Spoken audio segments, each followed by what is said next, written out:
Welcome back. This video is going to show you how to create a total in Microsoft Excel. A total is one way of saying adding up all the data that we've got.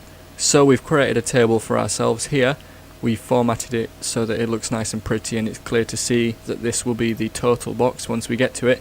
But first we need some values to add up. So we're going to put in a few random amounts of money in pounds. We've got that set up and formatted to currency. If you're not sure how to make it formatted to currency, you can see we've got this box here which is set to currency.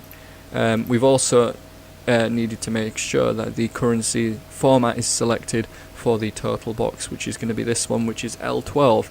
So let's get started. It's a simple function. We just want to hit equals in the total box that we've set up, or whichever cell that we want to display the answer in. We're going to put in SUM, which is sum, which is going to add up all the numbers in a range of cells, as you can see it says there.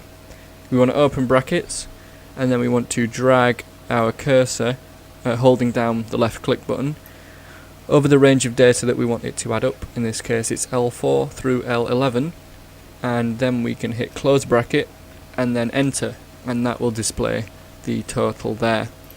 So if we were to change a value in here, it will obviously change the total because it's completely interactive. So if we were to put in 30 in here, it would make it £51. So this total will change depending on the values within the range. So if you were to change values in the range, if this for example equaled something from another sheet or somewhere in this sheet, it would completely be automated and the total would add up with those. So I hope you found this video helpful. If you have, remember to leave a like and subscribe if you're new, it really helps, and I will see you in another video.